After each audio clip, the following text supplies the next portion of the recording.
Tonight on News at 9, GEETHA unseated. Appeal courts rules that parliamentarian GEETHA Kumarasinghe does not have the qualifications to hold the post of a parliamentarian.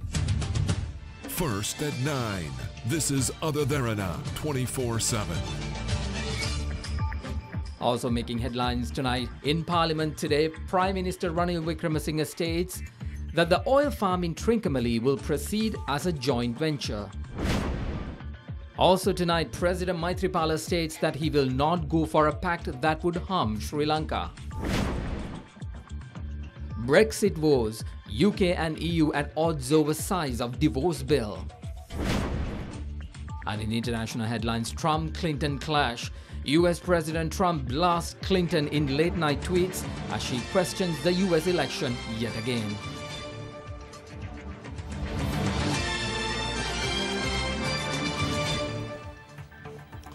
Good evening, Mahesh Johnny with Derana 24/7. Tonight we begin our broadcast with the Appeals Court decision on parliamentarian GEETHA Kumarasinghe.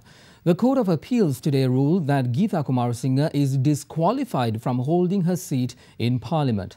The parliamentarian, however, vowed to challenge the verdict. The verdict was given by a three-member bench this morning due to her dual citizenship. Addressing a media briefing at her residence this afternoon, the parliamentarian said she will take the matter to the Supreme Court.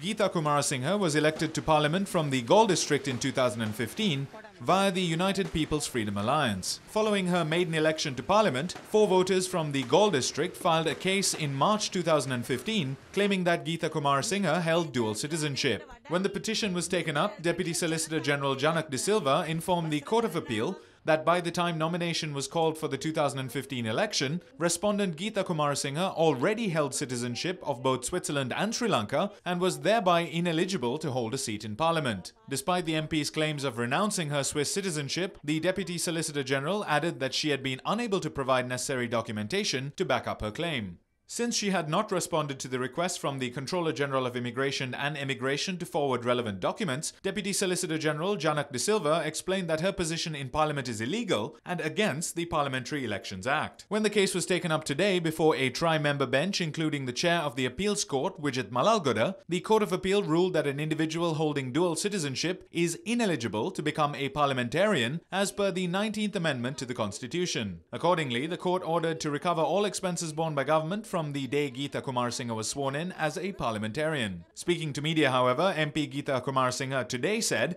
she will challenge the decision at the Supreme Court tomorrow. This is a surprise for me. I never expected something like this. But anyway, this is a court order, so I have to bow. I never want to go against that. I think I have another chance. Till today, we didn't get the papers. After we get the papers, definitely we are going to go to the Supreme Court.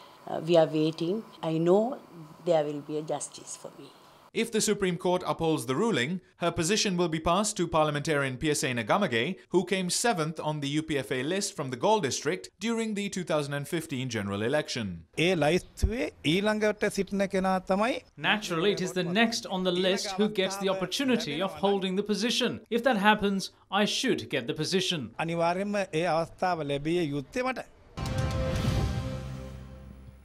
President Maithripala Sirisena reiterates that no trade or investment agreements with clauses malignant to the country will be signed.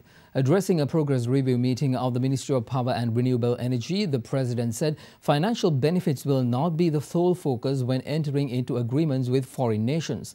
The meeting held at the Presidential Secretariat focused on the operational progress and long-term plans of institutions under the purview of the Ministry. The long-term power generation plan of the Ceylon Electricity Board was also discussed. Proposals on using fossil fuels such as natural gases, coal, furnace oil, as well as renewable energy sources, including wind and solar power, as well as solid waste for electricity generation, were taken up for discussion. In addition, the possible usage of nuclear power was also discussed. Meanwhile, the decision to liquidate state-owned Rakna Lanka commercial security firm was taken up for discussion by the President during a progress review meeting of the Ministry of Defence. During the meeting this morning, held under the patronage of President Maithripala Sirisena, he called for proposals to maintain the institute, ensuring benefit for the retired war heroes. Meanwhile, the progress of the payments for the victims of the Salava Armory explosion was also taken up during discussions. It was also decided to commend members of the Armed Forces and Civil Defence Department who engaged in the rescue operations in Salava Armory explosion, landslide of Samasara Rock and Mithuramulla garbage dump collapse. The President highlighted the possibility of providing plots of land for armed forces personnel from the Mahavali zone. When the new army headquarters being built in Akuragada Palavatta was taken up for discussion, it was revealed that it can be unveiled by next year. In other local stories, Prime Minister Ranil Wickremesinghe states that all relevant political decisions have been taken to maintain the Trincomalee oil tank farm as a joint venture between the Ceylon Petroleum Corporation and Lanka Indian Oil Company. The Premier made these revelations during a parliamentary session today, responding to a question raised by parliamentarian Udaya Gammanpilla. What are the contents of the MOU signed between India and Sri Lanka during Prime Minister's state visit to India in April? Are you planning on leasing out the oil tanks in Trincomalee? We signed an MOU pertaining to economic projects with India. The projects include establishing a 500 megawatt LNG power plant in Kerawalapitiya, establishment of a 50 megawatt solar power plant in Sampur, developing the oil farm in Trincomalee under a company that is established with the joint cooperation of both Ceylon Petroleum Corporation and IOC.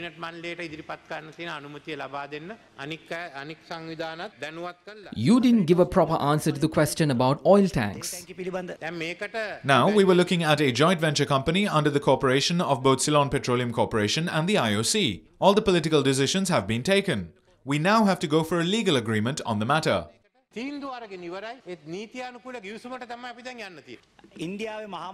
Minister of Road Transport and Highways Nitin Gadkari mentioned on his Twitter account that he had discussions with you over a road and railway bridge. Would you please let us know what actually happened there?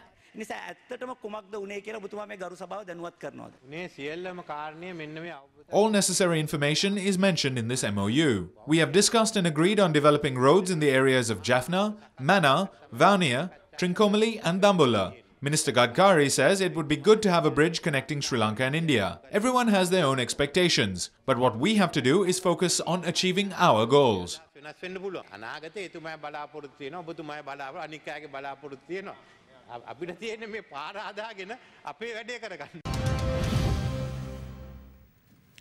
The proposed new responsibility for Minister Field Marshal Sarath Fonseca stirred much debate in the country when Cabinet spokesperson Dr. Rajitha Senaratne said last week that Fonseca is to take on a new role on the request by President Maithripala Sirisena.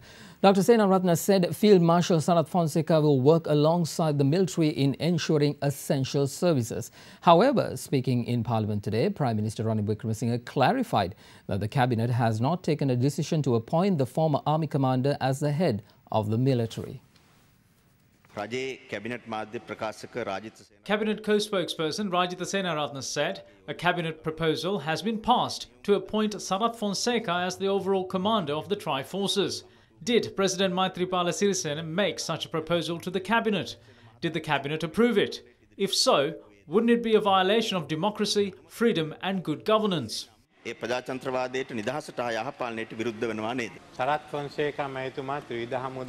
cabinet did not take a decision on appointing Field Marshal Sarath Fonseca as the overall commander of the Tri-Forces. We all usually talk about how talented he is.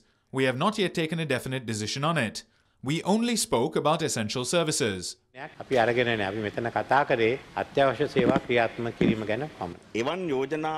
President Maithripala Sirisena make such a proposal to the cabinet? I will not reveal all that we discuss at cabinet meetings. The President has always praised Field Marshal Sarath Fonseca on his abilities. The President, myself and everyone else have also praised the Field Marshal.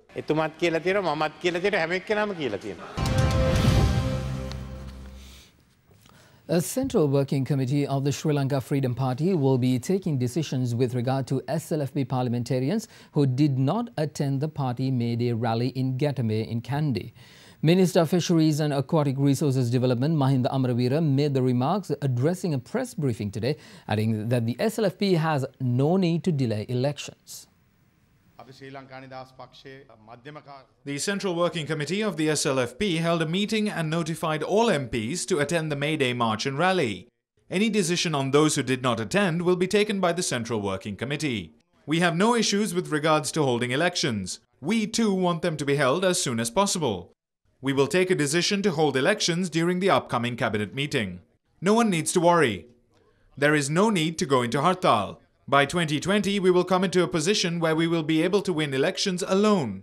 If we could go in with two SLFP factions united, it would be even better. During the briefing, Minister of Sports Dayasiri Jayasekara highlighted that the purpose of a May Day rally was not to incite anger but to strengthen procedures. Within 2.5 years, we achieved various goals. We were able to increase government salaries by 10,000 rupees and private sector salaries by 2,500 rupees. In addition, we also addressed maternity leave. Many workers' struggles were won during this period of 2 to 3 years. The May Day rally is not held to arouse others' hatred or to stir up the people, but to find ways to strengthen the existing procedures.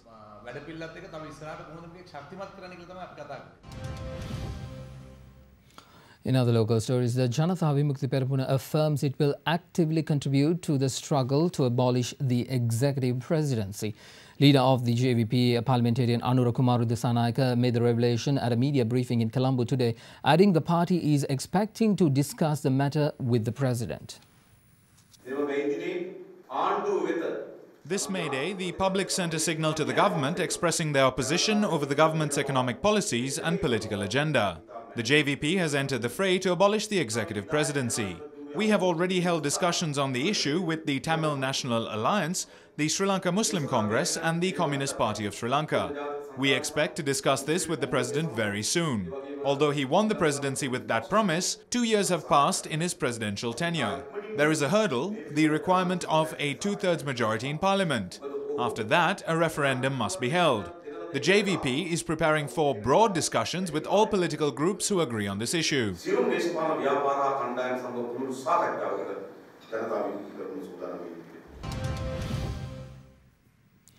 United National Party parliamentarian Nalin Bandara assures the UNP is a strong party and is not afraid of elections. He gave the assurance during a media briefing held in Colombo today. The Inspector General of Police participated in the JVP May Day rally.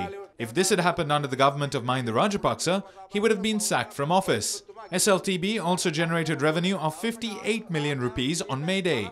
These are a few positives from this May Day. This May Day was also an instance where the Sri Lanka Freedom Party was split. We have run the government for 2 years now, but we remain strong. With our current economic plan, we will run the government until 2020. They request elections, and we will hold elections after August. It would either be a referendum regarding the constitution or local government elections. Staying in local news, the Colombo High Court today issued a notice on UPFA Hambantota District Parliamentarian Namal Rajapaksa and 4 other individuals to appear before the court with regard to a money laundering case. The Attorney General had filed indictments against the defendants under the Money Laundering Act for failing to disclose the manner in which a sum of 30 million rupees was earned. When the case was taken up today at the High Court, Judge Piyasena Ranasinghe issued notice on Namal Rajapaksa and 4 others to appear before the court on 6th June.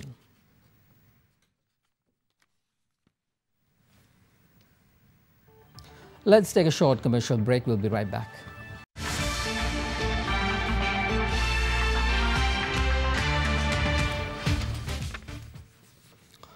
Welcome back, everyone. Moving on with some more local stories. Thilina Bandara Thennakoon was sworn in today as the Central Province Minister of Sports, Industry, Youth, Women's Affairs and Development. He received a letter of appointment yesterday from President Maithripala Sirisena. Thilina Bandara Thennakoon was appointed by the President as the Central Province Minister of Sports, Industry, Youth, Women's Affairs and Development following the resignation of his predecessor, Pramita Bandara Thennakoon. Thilina Bandara was sworn in by the Governor of the Central Province, Niluka Ekanayake, during a ceremony held today at the Central Province Governor's Office.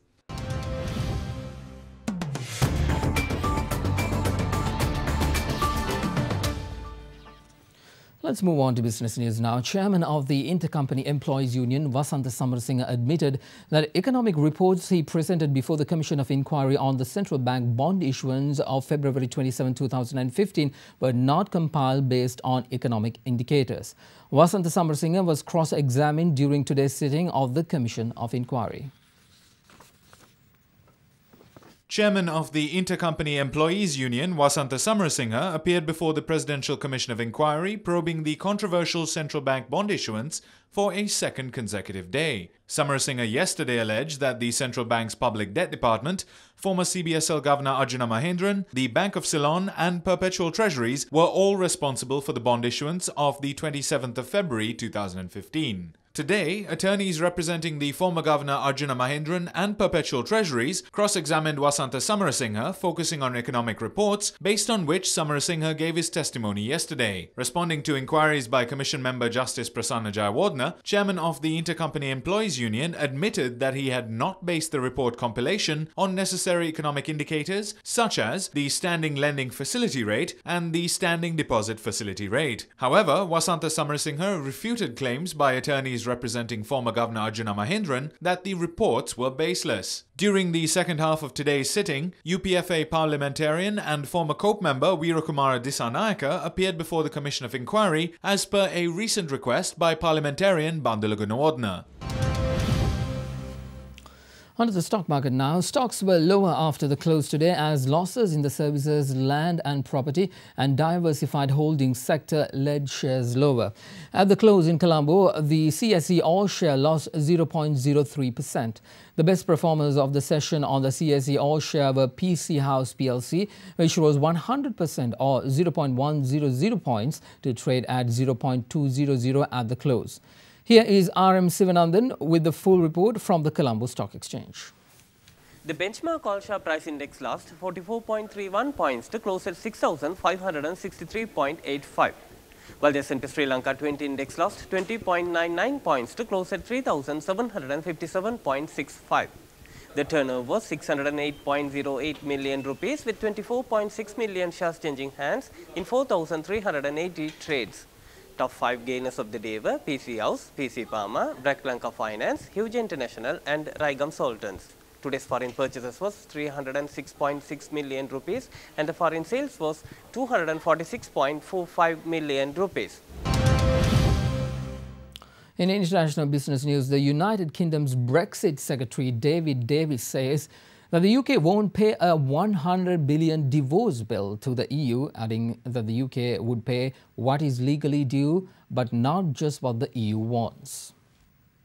With the figure of 100 billion euros having been speculated, Davis said that the negotiations have not started in earnest, but that the UK would set down a marker when it comes to talks. We've actually not been given an official number, and whilst we'll meet our international obligations, we'll meet the legal ones, not the best guesses and wishes of the Commission. The EU's chief negotiator, Michel Barnier, said that there was no agreed figure, but the UK and EU have mutual commitments which must be honoured.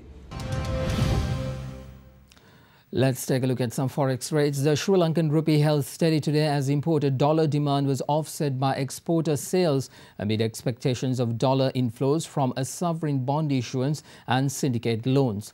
Rupee forwards were active with 2-week forwards steady from yesterday's close at 153 rupees and 32.35 cents per dollar. Now here's a look at how the Sri Lankan rupee traded against other currencies during the day today.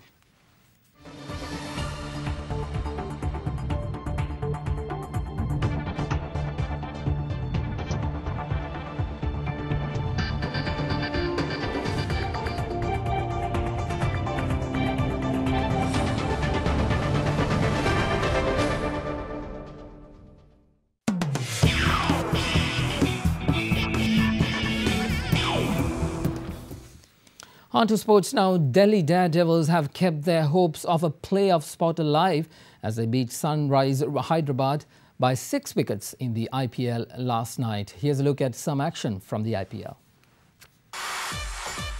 Batting first, the Sunrisers laid on a mammoth 185 in their 20 overs, losing just 3 wickets. Yuvraj Singh top-scored with an unbeaten 70 off just 40 deliveries, with Warner, Dhawan, Williamson and Henriques all chipping in with quick runs.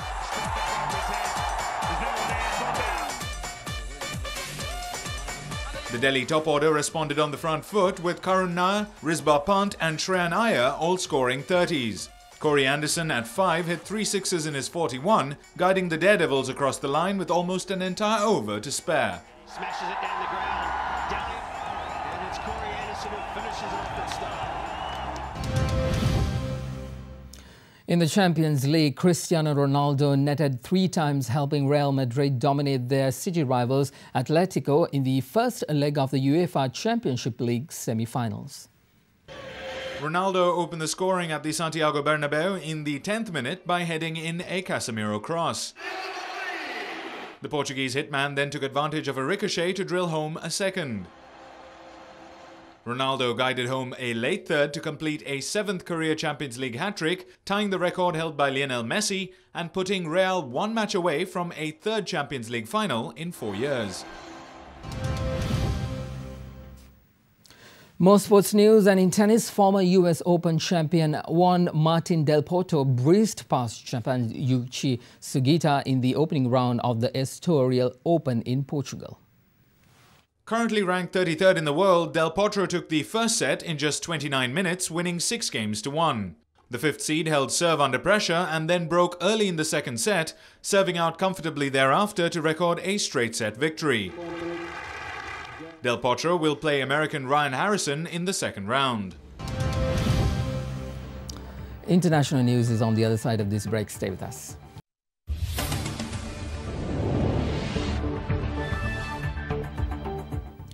Welcome back, everyone. On to international news. A tunnel under construction in southern China's Guizhou province collapsed last night, killing 12 and injuring a further dozen. The tunnel intended for China's new high-speed rail line collapsed following an explosion. The cause is yet to be determined. The reported casualties and injured were all workers involved in the rail line's construction. Search and rescue operations concluded this morning, involving over 2,000 rescue and medical personnel.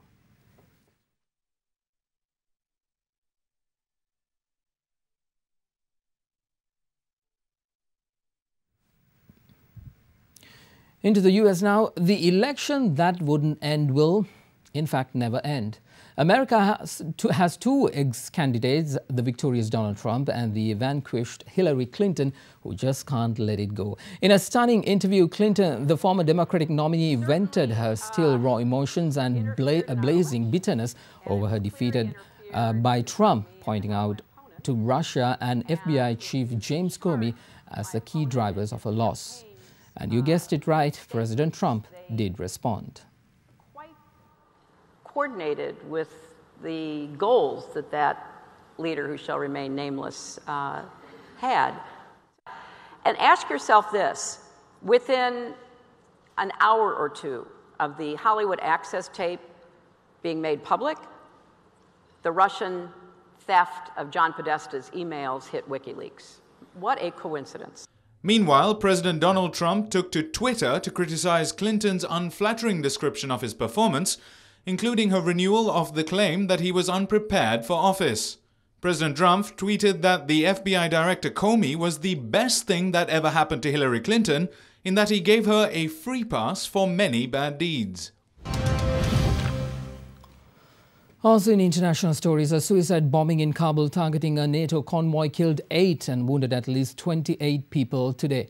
An Afghan government spokesperson confirmed that all 8 casualties were civilians, and US Navy spokesman said 3 US servicemen were injured in the attack.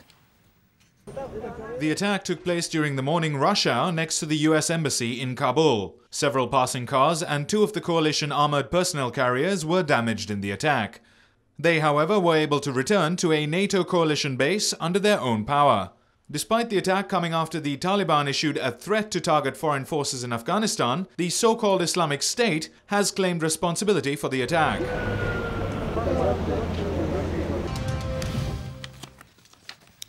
Suspected drug gang members burned at least 7 commuter buses on major highways in Rio de Janeiro yesterday in response to police raids in slums controlled by the criminals. Authorities confirm, however, that there have been no injuries reported as a result of these attacks. The burning of buses is a common method of protest and intimidation carried out by gangs in Brazil. It is reported the criminals had ordered all passengers off the buses before torching them. Earlier yesterday, rival gangs had engaged in firefights and police responded. It led to the arrest of 40 suspects. Violence has increased in Rio since the 2016 Olympics, with the debt-laden state government unable to fund a concerted effort to push gangs out of the slums. More than 50 miners are trapped after an explosion in a coal mine in northern Iran. According to Iran state media reports, 2 people are reported to have been killed and 25 others wounded by the blast at the Zemestan Yurt mine near Azardhan in Golestan province. One emergency service spokesman has said that 16 people had managed to escape. There are some reports that the incident was caused by a gas explosion, possibly as someone was attempting to start a lorry engine. Let's take a short commercial break. We'll be right back.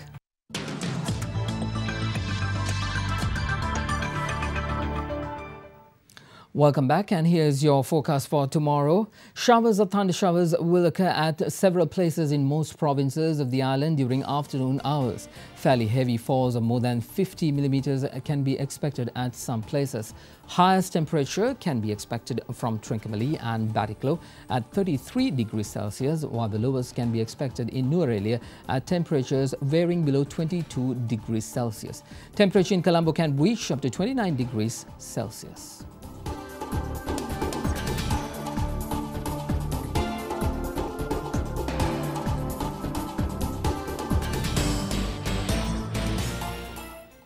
Here's your city-by-city forecast.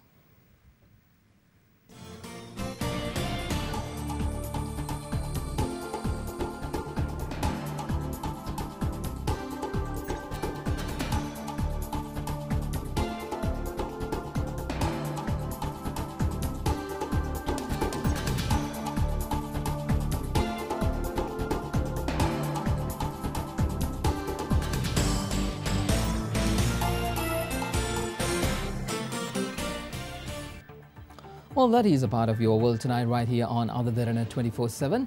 And before we go, we would like to treat you to the familiar yet ever-stunning courtship display of the peacock.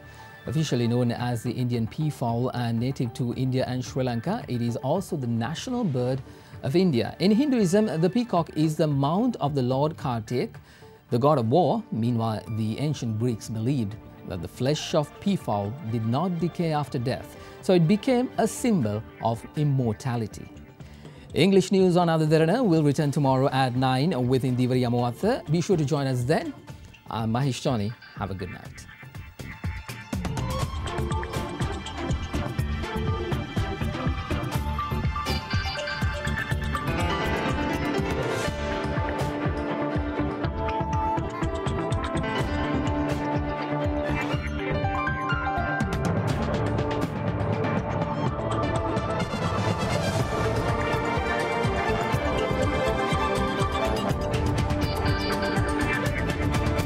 Bringing you the news and information 24 hours a day. This is Sri Lanka's premier news channel, Other Derana 24/7.